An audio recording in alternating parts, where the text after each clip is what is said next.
시청자 여러분 반갑습니다. AI 아나운서 로아가 전하는 딜라이브 AI 위클리 경기입니다. 첫 번째 소식입니다. 포천시 한 추모공원의 납골당 건축을 두고 주민들의 갈등이 계속되고 있습니다.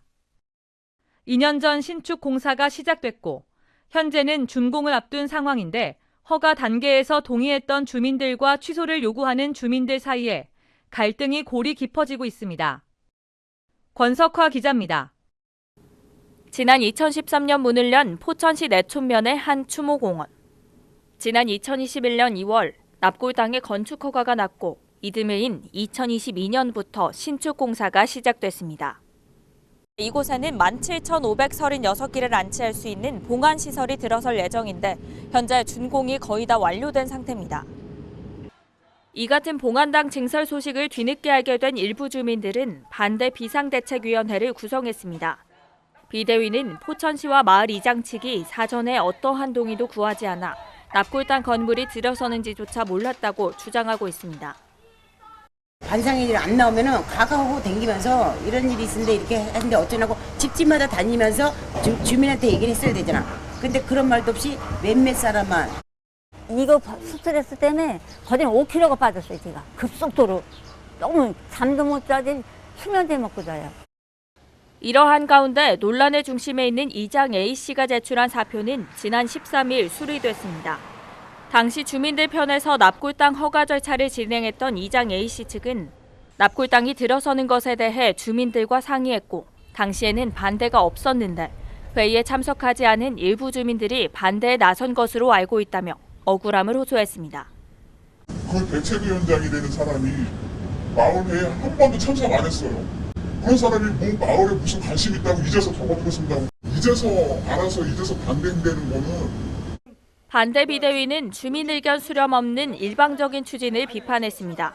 또 교통혼잡 등 내촌면 이미지 실추를 우려하며 다시 한번 증설 반대의 뜻을 분명히 했습니다. 우리가 납득할 수 없는 허가가 나갔는데도 불구하고 저게 만약 예를 들어서 준공이 나가고 개장을 했다고 쳐요. 그럼 이 일대가 교통이 마비되고 그 후유증을 우리 보러 그걸 다 안고 가려면 이건 잘못된 거 아니에요. 추모공원에 봉안당 증설을 놓고 주민들의 반발이 거세지면서 갈등이 계속되고 있습니다. 현재 논란이 되고 있는 내촌면의 납골당 허가는 전임 시장 재임 시절 승인됐고 이미 준공이 다 완료된 시점이라 포천시는 이렇다 할 해결책을 내놓지 못하고 있습니다. 딜라이브 뉴스 권석화입니다. 보성녹차, 상주곶감 같은 유명 특산품은 해당 지역에서 나기 때문에 그 우수성을 인정받고 있는데요. 열무 브랜드로 유명한 일산열무도 이젠 고양시에서 키워야만 정품으로 인정받을 수 있습니다. 전진아 기자입니다. 한강변 충적토에서 자라 식감이 아삭하고 무기질, 비타민 등이 풍부한 일산열무. 대표 열무 브랜드로 알려지다 보니 다른 지역에서도 일산열무 이름을 붙여 파는 경우가 적지 않았습니다. 이제는 고양시에서 생산한 열무만 정품으로 인정됩니다. 지난 4월 일산열무가 지리적 표시제에 등록됐기 때문입니다. 고양시 350여 열무 농가의 기대도 높아지고 있습니다. 분명한 거는 맛이 다르거든요. 일산 열무에 대한 홍보도 적극적으로 해야 되겠고 일산 열무에 대한 맛을 지키는데 농가에서는 노력을 많이 해서 매출에 큰 영향을 줄 수 있도록 노력하겠습니다. 농림축산식품부의 지리적 표시는 농산물 품질이나 우수성이 원산지의 지리적 특성에서 유래됐다고 인증하는 제도입니다. 보성녹차, 상주곶감 등에 이어 일산열무는 115번째로 등록됐습니다. 고양시 지역 농협 6곳이 일산열무 브랜드를 지키기 위해 지난 4년 동안 노력한 결실입니다. 충적도 토양에서 아삭한 식감을 갖고 있고 또 품질상 특성이 있는 그런 상품이기 때문에 이제 고양시에서 생산되는 일산열무 빼놓고는 그 특성을 인정받지 못하는 것입니다. 고양시는 지역 특산품인 일산열무의 브랜드 가치를 보호할 법적 기반을 마련했다며 메뉴 개발, 특화거리 운영 등 경쟁력 확장에 나설 방침입니다.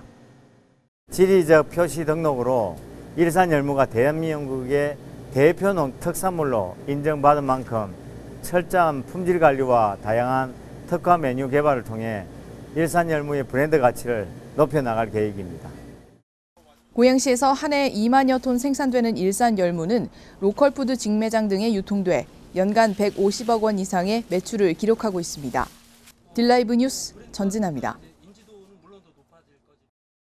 동두천 시민들이 경기 동북부 공공의료원 설립을 촉구하는 선포식을 열었습니다. 이날 선포식에는 동두천 지역 시민들과 정치권이 한 자리에 모여 동두천 시민 공공의료원 유치단 결성을 공식적으로 표명했습니다. 행사는 9만 동두천 시민의 염원이 담긴 메시지 현수막을 배경으로 진행됐고 경기도의 결정을 이끌 수 있도록 캠페인 등 다양한 유치 활동을 이어나가겠다는 동두천 시민들의 의지가 돋보였습니다.